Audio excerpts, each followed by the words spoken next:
This isn't going to come as a shock to you, but I happen to be a major fan of Avatar the Last Airbender. Its story is timeless and its world building and characterization are pretty much perfect.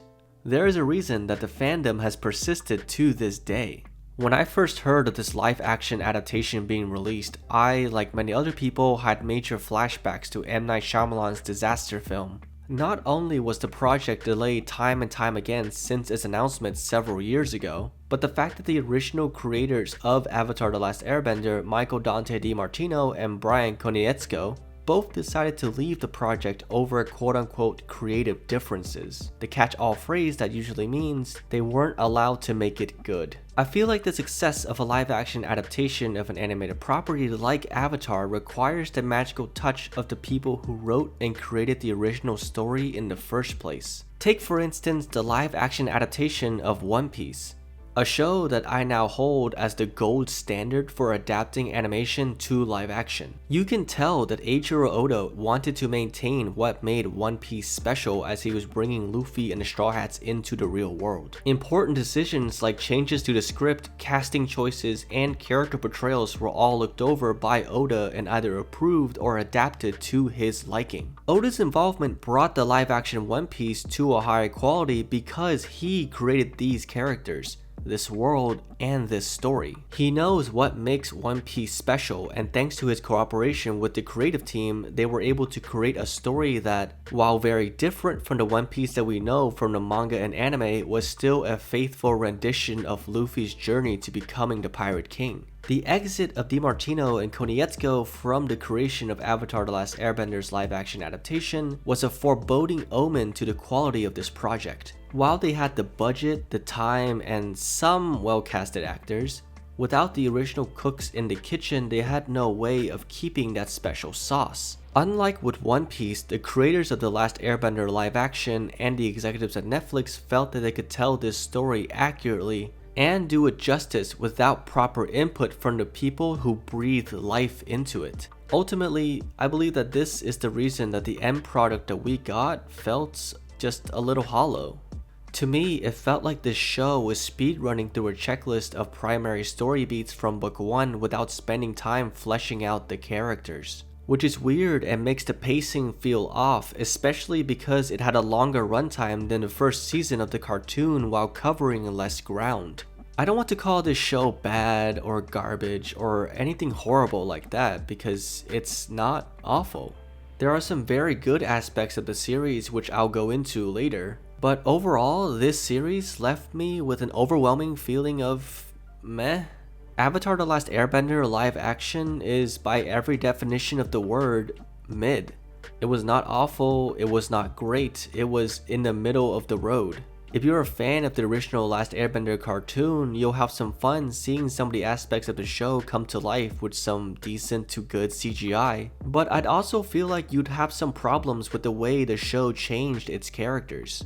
Before I get too deep into my thoughts on this series, I really do encourage you to watch this series for yourself and form your own opinion. As the name of my channel suggests, this is my lukewarm take on this series and it's meant to be entirely subjective. If you watched it and found yourself loving it, great. If you happen to hate it, that's also fine. I just want to remind you all that one person's review doesn't and shouldn't change what you get out of a piece of art.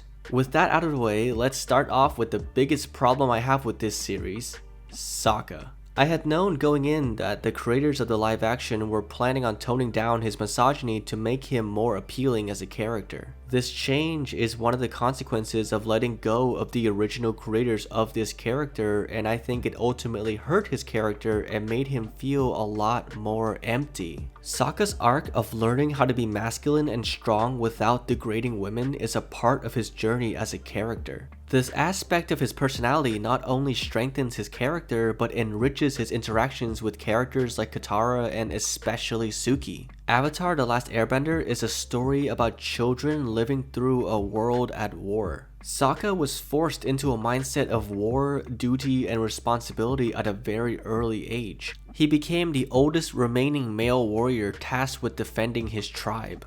His greatest hero was his father, a figure of masculinity and the only example of strength that he had known in his short life experience. This duty was a double-edged sword that turned Sokka into a very brave young man, but also deeply misogynistic, not being able to comprehend that women can also be competent in battle. Sokka needed this inherent character flaw that made him unlikable so that he could eventually be humbled by Suki and the Kyoshi warriors, who taught him that women not only were capable on the battlefield but could also be way stronger than even he is. Sokka's bias against women as competent fighters wasn't just there to make him an unlikable character, but it was there so that he could learn, grow, and develop as a character in this coming-of-age story. And so the viewer can also grow to respect Sokka and his ability to change as a person.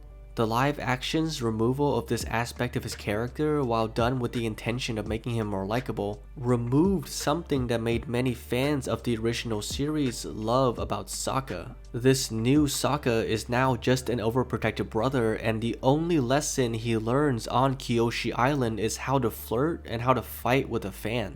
The scene where Suki dominates Sokka in battle and Sokka is forced to train like a Kyoshi warrior, which humbled him in the original story, was completely removed. Sokka and Suki's romance now just feels like it only happened because Sokka was the first age-appropriate, conventionally attractive male she's ever met. And the only reason he liked her is because she's a girl around his age who wasn't his sister. This diminishes Suki's character and reduces her role from strong warrior who not only fights firebenders but also crushes preconceptions about gender roles to just being a strong girl with a crush, which is perfectly fine characterization. But I would prefer the former rather than the latter when it comes to writing strong female characters. Speaking of strong female characters, let's talk about Katara. She's another character that's supposed to be unlikable and overbearing in the beginning due to the war taking away her mother. Like I mentioned, Avatar is a story about how children live through war.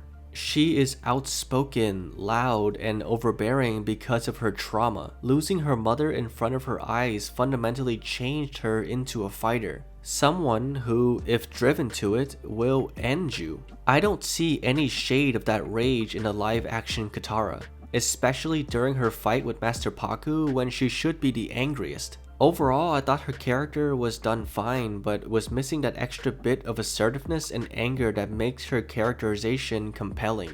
This could be another consequence of not having the show's original creators on board with the production. I'd like to move away from the negativity for a second to go into some of the positives of the show. Zuko and Iroh were spectacular. I thought that Zuko's portrayal hit that balance of serious and childish perfectly. We often forget that he was burned by his father at age 13 and is only 16 during the events of Book 1. The way Dallas Liu delivers his lines, voice cracks and all, felt like a very edgy teenager who not only has to experience war, but is forced to wage it upon others. It's a hard line to balance and could have been very cringy, but his performance saved it. Iroh was another character that felt both true to the original character and got some smiles and chuckles out of me throughout the show. He does the Iroh thing, drinking tea, speaking in riddles, being fatherly, the whole 9 yards. In addition to that, his dialogue doesn't feel too ham-fisted. Everything he says to Zuko is tinged with encouragement and wisdom. The live-action Iroh made me want him as an uncle, and that's how you know he did his job well. And while we're talking about the Fire Nation, let's talk about Daniel Day Dilf. Daniel Dilf Kim. Dilfnyo Day Kim. Okay, I was not expecting evil Dilf energy in my live-action cartoon adaptation, but here we are. He felt intimidating and was given more depth than just being a generic power-hungry bad guy like he was in the original cartoon. One cool thing about Ozai and the Firebenders as a whole in this series is that they made firebending look painful. The opening battle between the Earthbender and Firebender had me wondering if they were going to go there and show people getting the Roy Mustang treatment. And lo and behold, many people did. The Agni Kai between him and Zuko felt more emotional and painful because it dragged on for longer and had extra content added to it, which was a plus. In these instances, I give them a lot of respect for taking the risk and giving more nuance to the final boss of this series. As for his daughter Azula, this girl was evil. I really felt like I was watching a child who was raised on a diet of war and destruction all of her life and is very hungry for more. I will admit she did not need to show up this early outside of a brief cameo in the Agni Kai scene, but her inclusion is very welcome. I can't say the same for her best friends Mei and Ty Lee. Their presences felt more like set dressing and fan service than being plot essential. It was nice to see them, but they weren't necessary, and that screen time could have been saved to develop Team Avatar more. This is another gripe I had with the live action series, which is that it didn't feel like Katara, Aang, and Sokka really liked each other.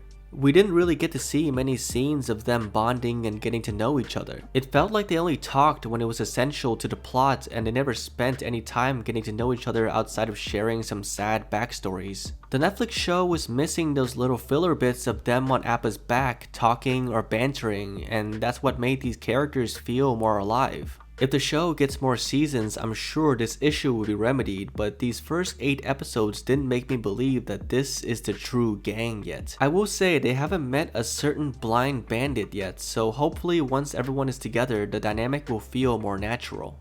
Overall, I felt like this adaptation was definitely better than the movie that shall not be named, but I still rather watch the original cartoon, which has everything this show gives me, and it makes it better. I definitely didn't hate it, I definitely didn't love it, and I definitely recommend you check out the show for yourself to make your own judgments. Thank you all so much for watching. On the screen, you'll see some of my favorite comments from my previous video. I've really enjoyed engaging with you all, so be sure to leave a comment on this video about your thoughts about Avatar the Last Airbender's live action adaptation. Did you watch it, and what did you think of it? And as always, don't forget to like and subscribe, and I'll catch you next time with more lukewarm takes.